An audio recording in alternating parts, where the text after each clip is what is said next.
Sila ang TVJ Defenders. Pagtatanggol ang katotohanan sa mga bashers. Tunay ang kanilang dala, katotohanan talaga.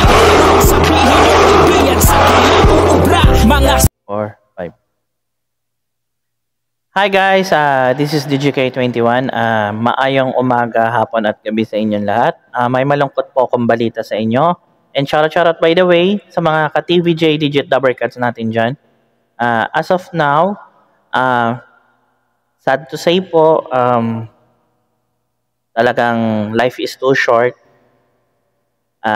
Pumanaw na po si Mike Enriquez ng August 29. So, God bless you po. Sa mga hindi po nakakaalam about Mike Enriquez, isa po siya sa Anchor haligi ng isang industriya, which is GMA. At mga kakilala niya rin po ang TVJ itself. So mga kasabayan niya yan. So kilalang kilala.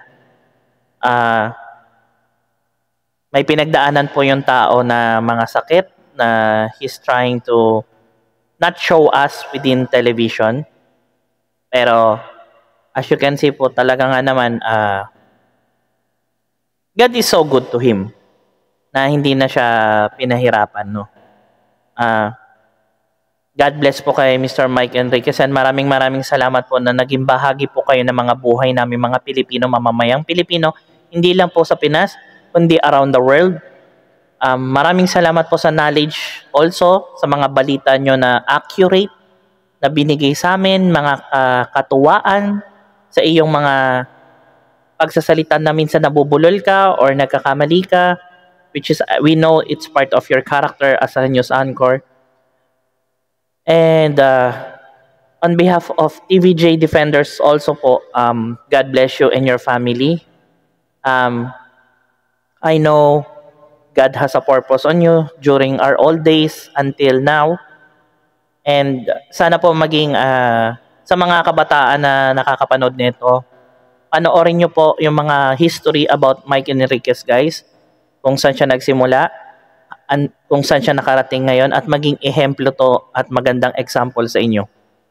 Maraming salamat po again sa mga sumusuporta kay Mike Enriquez. Even TVJ Legit Dubbercats family itself ay nagluluksa din po sa pagkawala ng isa nating kapatid na si Mike Enriquez. So, God bless to everyone, guys. Sana po ipanalangin natin si Mike Enriquez, samahan natin sa mga dasal natin, and most of all, be thankful po na naging kaparte po ng buhay natin itong taong ito.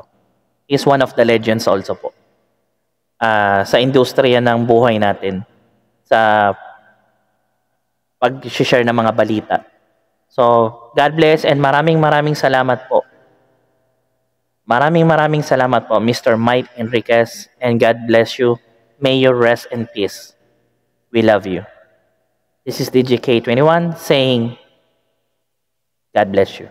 Maraming salamat.